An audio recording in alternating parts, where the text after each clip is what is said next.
Good morning. क्या हाल चाल है भाई? देखिए,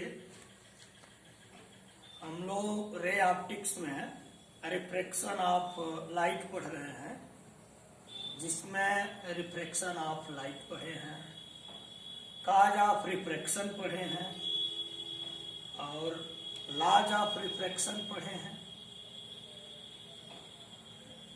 दो बच्चे प्रश्न पूछे हैं कि स्नेल का नियम एक बार बता दीजिए, और एक बच्चे का प्रश्न है कि प्रकाश जाती है कि प्रकाश जाता है। उसका जेंडर तो हमें भी पता नहीं है, प्रकाश का जेंडर क्या है हमें भी पता नहीं है। अब प्रकाश जाती है कि प्रकाश जाता है, जो आपको सेंटेंस के अनुसार अच्छा लगे उसको आप लिखिए, कोई प्रॉब्लम नहीं है, वो सही है। आप लोगों का भी प्रश्न कभी कभी अजीबोगरीब होता है। प्रकाश जाती है कि प्रकाश जाता है, जो तुम्हारी मर्जी वो लिखो। तो एक बार आओ, स्नेल का नियम पुनः एक बार समझा दे रहे हैं। स्नेल का नियम, स्नेल्स लॉ। स्नेल का नियम, जैसे मान लो यहाँ हम ऐसे नॉर्मल डाल दीजिए, हाँ ऐसे हम नॉर्मल डाल दिए हैं और यहाँ ऐसे नॉर्मल।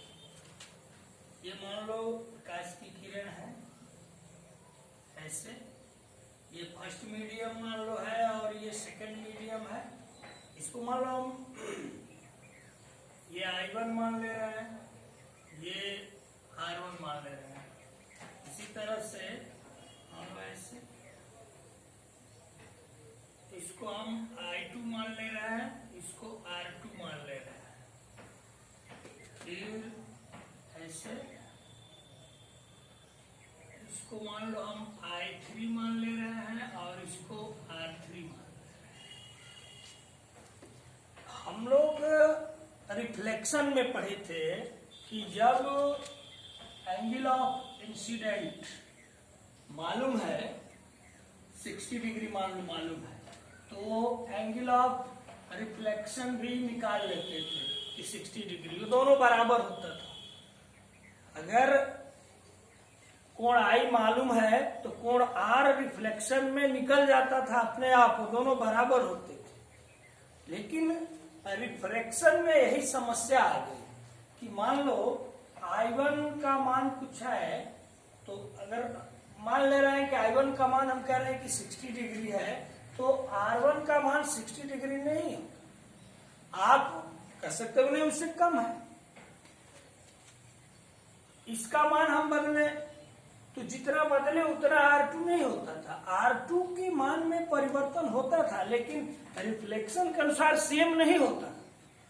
और ये समस्या हो गई कि अब ये कैसे हल होगा। इसी समस्या को हल करने के लिए स्नेल ने एक नियम दिए। बहुत विचार करने के बाद उन्होंने कहा कि इसका साइन I1, ये नॉर्मल के साथ जो एंगल ऑफ इंसिडेंस है उसका साइन, और ये जो अपवर्तन कोण है, रिफ्रैक्शन जो कोण है, इसका साइन देखा गया कि फिर इसका sine I2 upon sine R2 equal to sine I3 upon sine R3, ये बराबर आ रहा था और ये कितना कांस्टेंट। ये स्नेल का नियम है। अब I1 का मान जो तुम्हारी मर्जी रखो, I1, I2, R3 का मान जो तुम्हारी मर्जी उसको रखो। R1, R2, R3 के मान में कुछ परिवर्तन होगा, लेकिन sine I1 upon sine R1, sine I2 upon sine R2, sine I3 upon sine R3 का मान एक ही आ रहा था और कांस्टेंट था। यही स्नेल का नियम है। इसको हम ऐसे लिखते हैं, sine I upon sine R is equal to इसका मान n2 अपान n1 आ रहा था, या इसको हम कहते हैं 1n2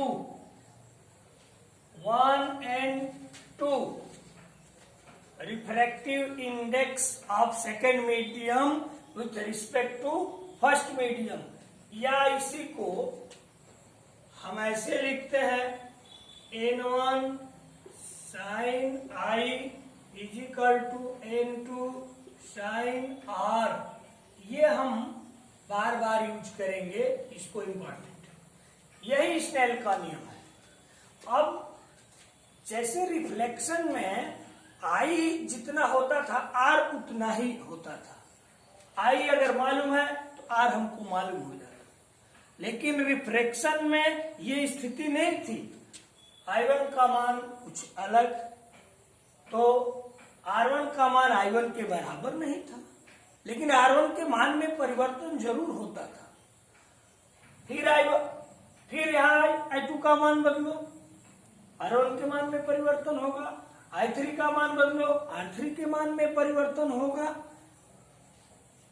इसका अनुपात जैसे sine I1 upon sine R1 is equal to sine I2 upon sine R2, sine I3 upon sine R3, इसका मान एक ही आ रहा था, कांस्टेंट आ रहा था, और वह n2 अपान n1 के बराबर आ रहा था, जिसको हम 1n2 कहते हैं, refractive index of second medium with respect to first medium, माध्यम 2 का अपवर्तनांक माध्यम 1 के सापेक्ष, और इसको हम लिखते हैं n1 sine i is equal to n2 sine r।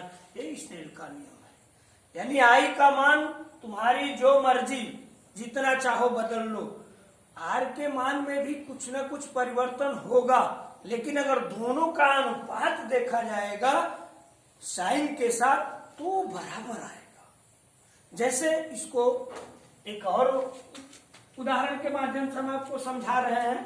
मान लो इस तरह से ये I है और ये मान लो R है। I का मान लो हम 30 डिग्री रखे हैं, तो R का मान हम मान लिए कि X आया। भाई R का मान रिफ्लेक्शन में तो अगर ये 30 डिग्री है तो ये भी 30 डिग्री होगा, लेकिन रिफ्रैक्शन में ऐसा नहीं होगा, लेकिन R के मान में कुछ ना कुछ परिवर्तन होगा। या मान लो फिर हम I का मान 40 डिग्री कर दिए, तो फिर R का मान कुछ बदलेगा, मान लो ये Y हो गया। मान लो I का मान पुनः हम बदल करके 50 डिग्री कर दिए, इसका मान बदल करके मान लो Z हो गया। रिफ्लेक्शन में अगर ये 30 डिग्री है तो ये भी 30 डिग्री होता, ये 40 डिग्री है तो ये भी 40 डिग्री होता, ये 50 डिग्री है तो ये भी 50 डिग्री होता। लेकिन रिफ्रैक्शन में अगर ये 30 डिग्री है तो R की वैल्यू बदलेगी, उतना नहीं होगी, लेकिन कुछ ना कुछ परिवर्तन होगा। But sine 30 upon sine X, sine 40 upon sine Y, sine 50 upon sine Z, ये सबकी वैल्यू एक ही आएगी, एक ही आएगी, एक ही आएगी। यही स्नेल का नियम है कि I का मान अगर 30 डिग्री है, R का मान X है, तो साइन 30 अपान साइन X इसकी जो वैल्यू आएगी, फिर I का मान बदल करके अगर आप 40 डिग्री कर दिए तो R का भी मान बदलेगा, मान लो Y हो गया, but sine 40 upon sine Y इसका मान वही आएगा। फिर I का मान अगर बदल करके आप 50 डिग्री कर दिए तो R का मान मान लो बदल करके Z हो गया, तो साइन 50 अपान साइन Z ये मान एक ही होगा। और यही क्या है, स्नेल का नियम है। अर्थात दो मीडियम के लिए n1 sine I is equal to n2 sine R, इसको हम लिखते हैं। अब कोई कंफ्यूजन? स्नेल का नियम पुनः एक बार देख लो। ये मान लो फर्स्ट मीडियम है, ये सेकंड मीडियम है, I1, R1, I2, R2, I3, R3, यानी I के मान में हम परिवर्तन करते हैं तो R के मान में कुछ न कुछ परिवर्तन होता है। ठीक I के बराबर नहीं होता है जैसे रिफ्लेक्शन में होता था, लेकिन R के मान में कुछ न कुछ परिवर्तन होता है। इनका साइन के साथ जो रेशियो होता है, इसमें जो साइन के साथ रेशियो होता है, यहाँ साइन के साथ जो रेशियो होता है, या यूं कहे कि sine I1 upon sine R1 is equal to sine I2 upon sine R2 is equal to sine I3 upon sine R3, ये बराबर होता है, कांस्टेंट होता है। इसी को हम कहते हैं sine I upon sine R is equal to, इसका मान N2 अपान N1 के बराबर होता है, जिसको 1 N2 अर्थात माध्यम 2 का अपवर्तनांक माध्यम 1 के सापेक्ष, इसको हम ऐसे भी लिखते हैं sine N1 sine I is equal to N2 sine R। यही स्नेल का नियम है, यानी the ratio of sine I upon sine R is equal to constant for two given medium for light. Light के ट्रेवल करने के लिए दो माध्यमों के लिए साइन I और साइन R का अनुपात एक निश्चित होता है। इसी को फिर हम ऐसे समझाए हैं, जैसे I है, ये R है, I का मान 30 डिग्री माने हैं तो R का मान 30 डिग्री नहीं होगा, लेकिन कुछ बदलेगा। बट इस साइन 30 डिग्री अपन साइन X, इसकी वैल्यू जो आएगी वही इसके मान को बदल दे रहे हैं। मान लीजिए 40 डिग्री कर दिए, ये y हो गया तो साइन 40 अपन साइन y, इसका मान भी वही आएगा। फिर इसकी वैल्यू को बदल दिए तो 50 डिग्री कर दिए, इसकी भी वैल्यू बदल दी गई, z हो गया तो साइन 50 अपन साइन z, इसका मान वही हो। समझ में आया? इस पर एक देखो न्यूमेरिकल बता दे रहे, अभी क्लियर हो जाएगा।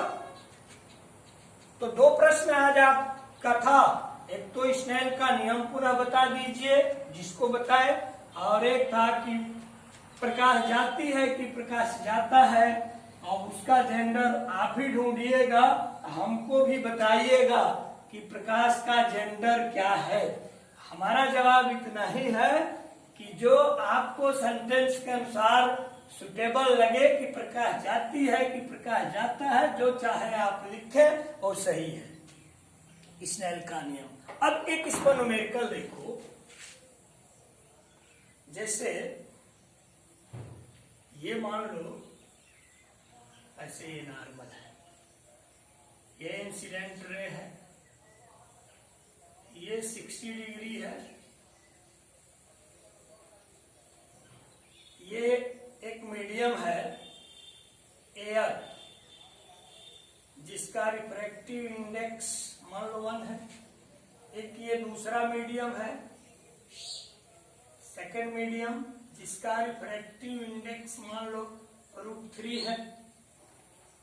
अब ये ऐसे अपवर्तित हो गई, ये मान लो R है।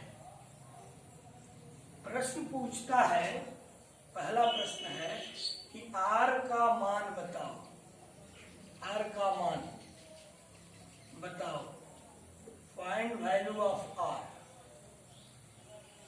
इसमें दूसरा प्रश्न पूछता है कि deviation, find value of deviation, यानी डेल का मान बताओ।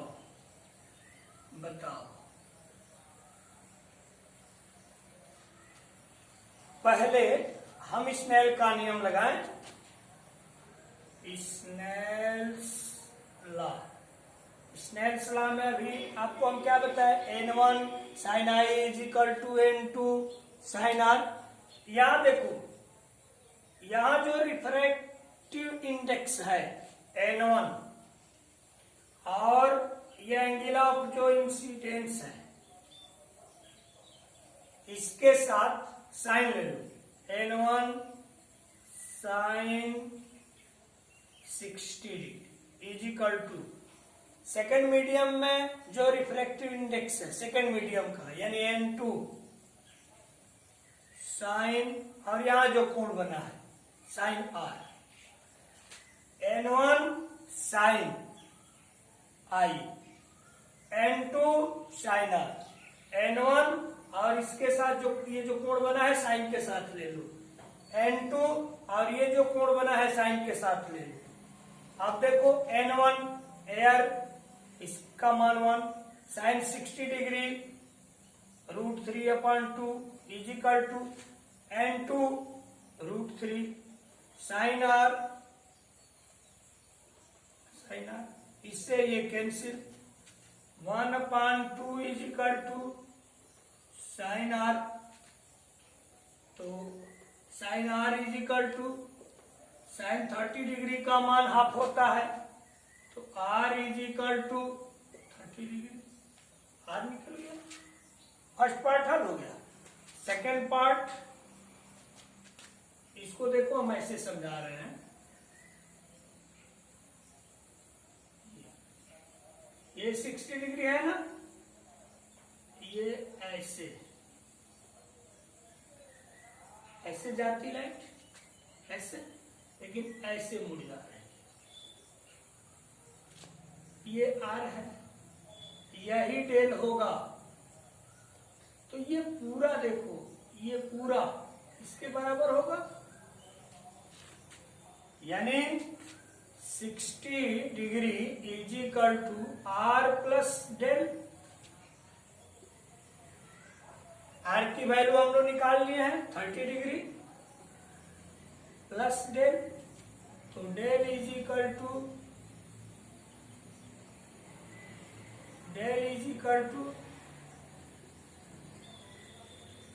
हुआ, एक पार्ट ये हुआ।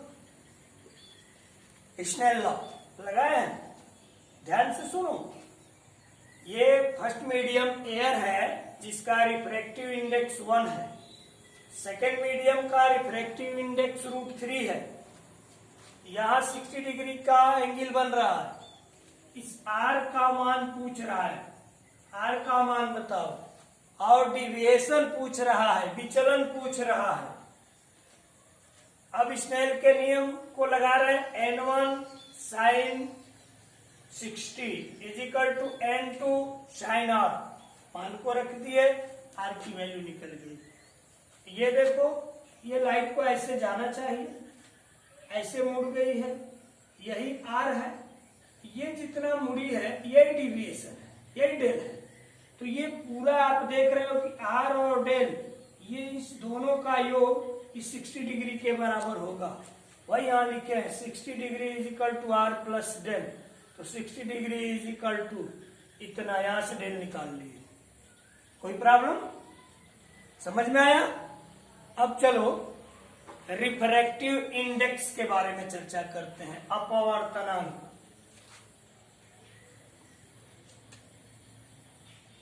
देख लीजिए,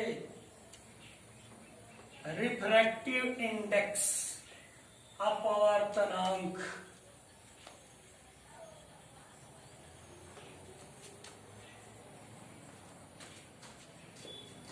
अपवर्तनांक,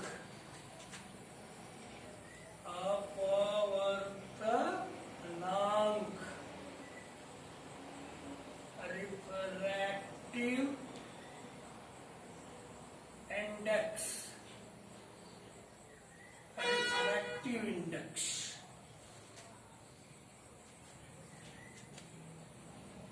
N equal to C/V, N equal to C/V, where C equal to speed of light in air, R vacuum, V equal to speed of light in that medium,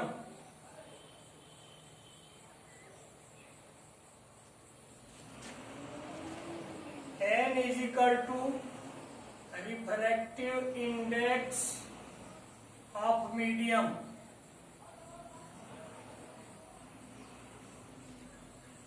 यहां से रिफ्रैक्टिव इंडेक्स की आप definition दे सकते हो।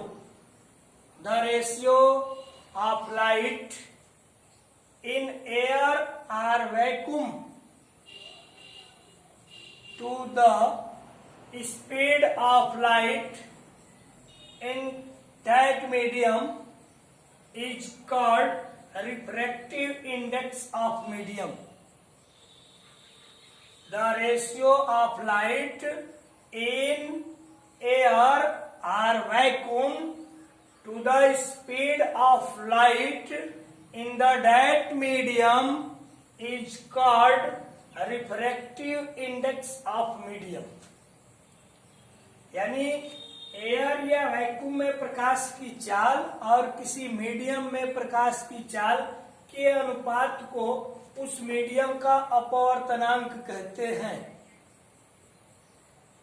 जिसको N R mu से प्रदर्शित करते हैं। हम यहाँ एन से प्रदर्शित कर रहे हैं। अब रिफ्रैक्टिव इंडेक्स एक होता है relative refractive index. Relative refractive index सापेक्ष अपवर्तनांक। अब सापेक्ष अपवर्तनांक क्या होता है? जब प्रकाश की चाल एक मीडियम से दूसरे मीडियम में जाती है, when light is going from one medium to another medium, the value of refractive index is called relative refractive index. जैसे WNG है, तो ये क्या हो जाएगा? Refractive index of glass with respect to water.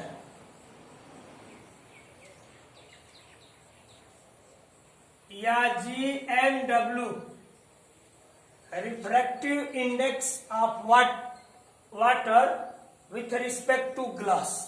यही रिलेटिव रिफ्रैक्टिव इंडेक्स है कि when light is going from one medium to another medium, the value of refractive index is called relative refractive index. सापेक्ष अपवर्तनांक कहते हैं। दूसरा एक होता है एब्सोल्यूट रिफ्रैक्टिव इंडेक्स।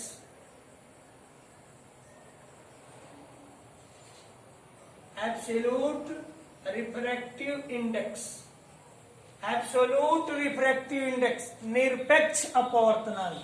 निरपेक्ष अपवर्तनांक का मतलब कि जब लाइट एयर और वैक्यूम से किसी मीडियम में जाती है, when light is going from air or vacuum to another medium, the value of refractive index is called absolute refractive index.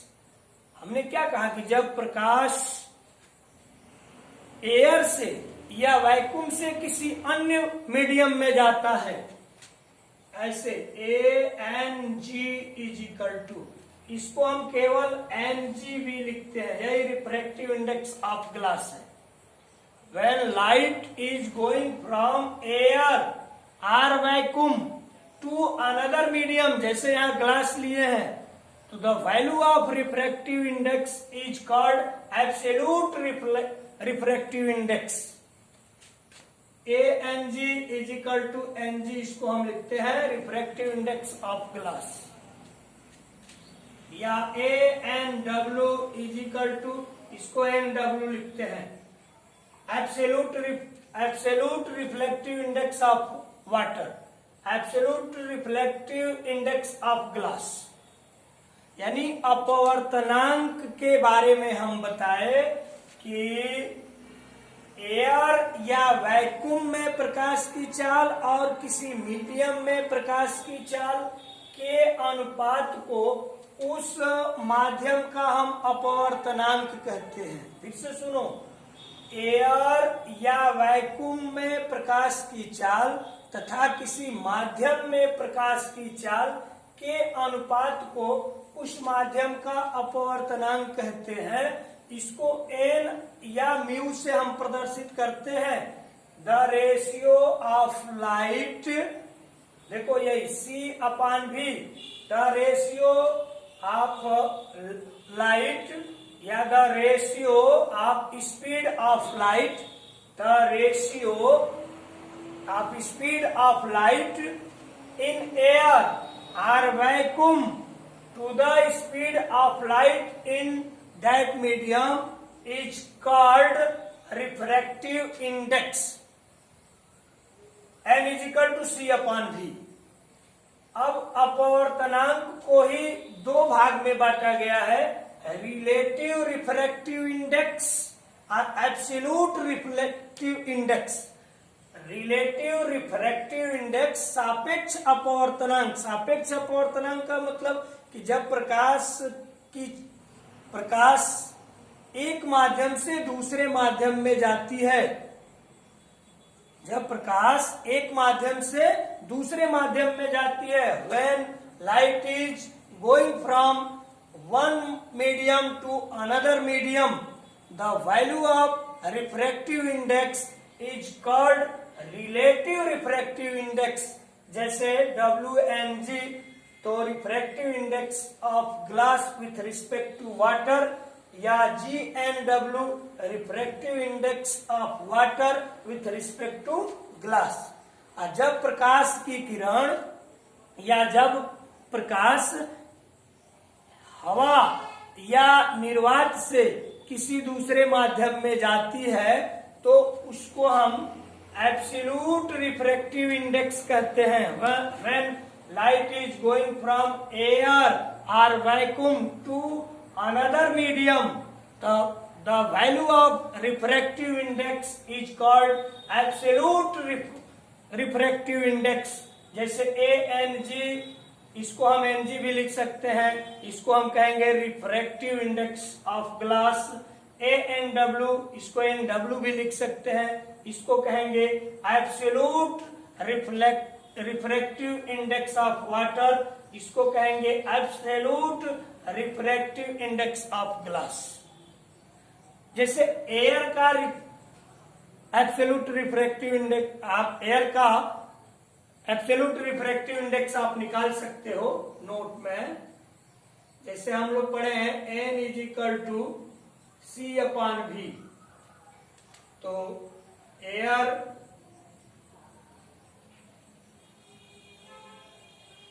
Air का रिफ्रैक्टिव इंडेक्स हम निकालते हैं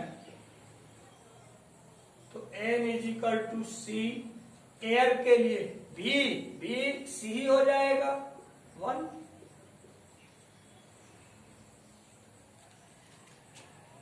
एयर का रिफ्रैक्टिव इंडेक्स 1 हो गया। कोई प्रॉब्लम? अब देखो, आज हम आपको बताए, पुनः स्नेल का नियम बताए और स्नेल नियम पर न्यूमेरिकल बताए, उसके बाद अपवर्तनांक बताए, सापेक्ष अपवर्तनांक बताए और निरपेक्ष अपवर्तनांक बताए। अब दो केसेस ऐसे हैं जहां लाइट बेंड नहीं करती है, उसको बता दे रहे हैं। दो केसेस ऐसे हैं जहां लाइट बेंड नहीं करती है।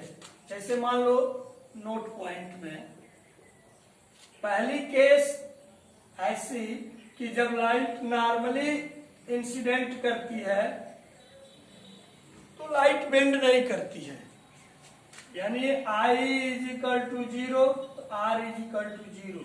ये मान लो लाइट इंसिडेंट कर रही है और ये ऐसे नॉर्मल भी है पास में, यानी पैरेलल है, थीटा इज इक्वल टू 0।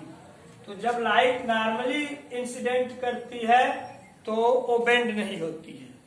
और दूसरा कंडीशन है कि अगर दोनों मीडियम का रिफ्रैक्टिव जो इंडेक्स है वो बराबर होता है तो लाइट सीधे ऐसे निकल जाती है,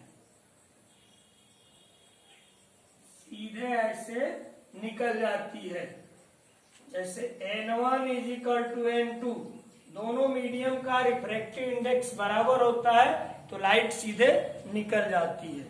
दो केसेस में लाइट बेंड नहीं करती है, लाइट नहीं मुड़ती है। कब? जब लाइट नॉर्मली इंसिडेंट करती है तब, और जब दोनों मीडियम का रिफ्रैक्टिव इंडेक्स बराबर होता है तो लाइट सीधे निकल जाती है।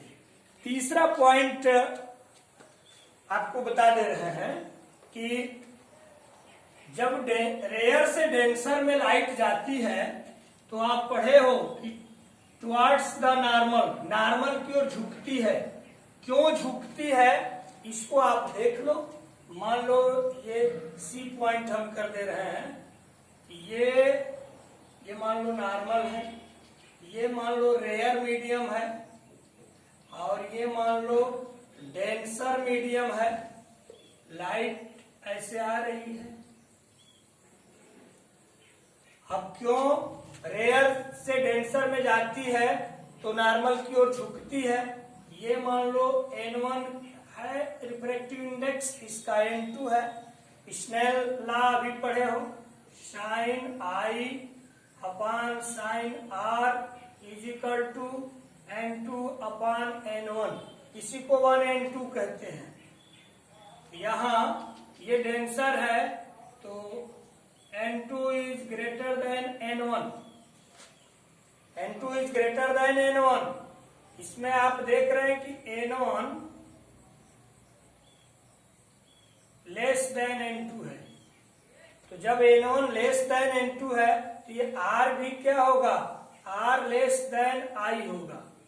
देखो लाइट को, ये I है, लाइट को ऐसे जाना चाहिए, लेकिन R का मान I से कम होगा।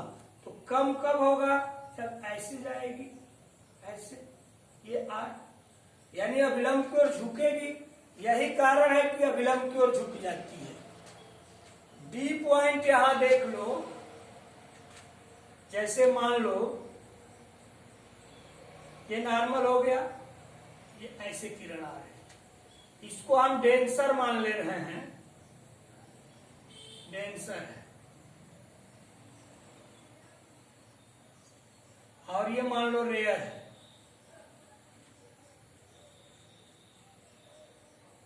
अब डेंसर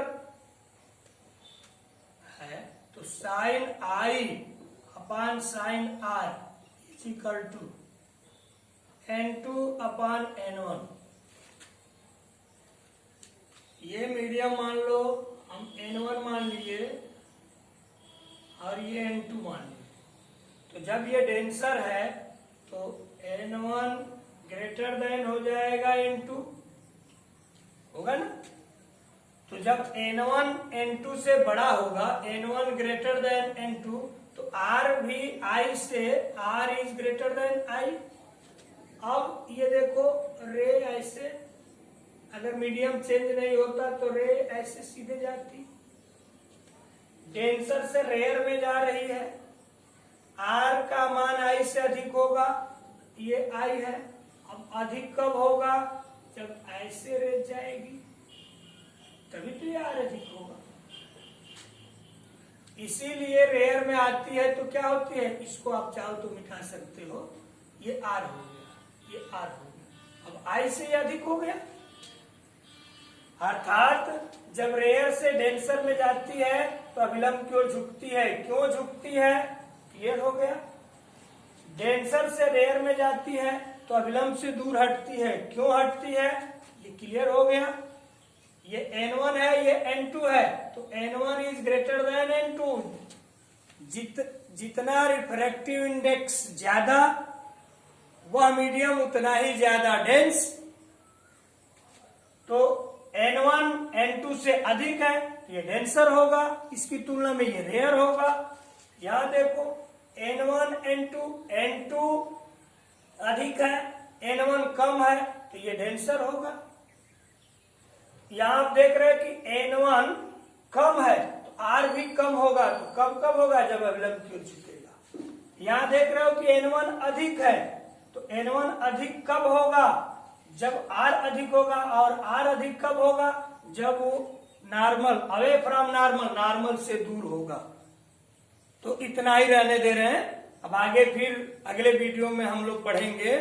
आज पुनः आपको स्नेल्स लॉ एक बार दोहराए, स्नेल्स लॉ पर न्यूमेरिकल बताए, उसके बाद अपवर्तनांक रिफ्रैक्टिव इंडेक्स बताए n=c/v, फिर रिलेटिव रिफ्रैक्टिव इंडेक्स बताए और एब्सोल्यूट रिफ्रैक्टिव इंडेक्स बताए। उसके बाद दो ऐसे केसेस बताए जिनमें लाइट बेंड नहीं होती है। इसके बाद क्यों लाइट रेयर से डेंसर में आती है तो नॉर्मल की ओर झुकती है, और क्यों लाइट डेंसर से रेयर में जाती है तो नॉर्मल से दूर भागती है, इसको समझाए। तो इतना रहने दीजिए, मस्त रहिए, पढ़ते रहिए, अपना ख्याल रखिए। Okay, thanks.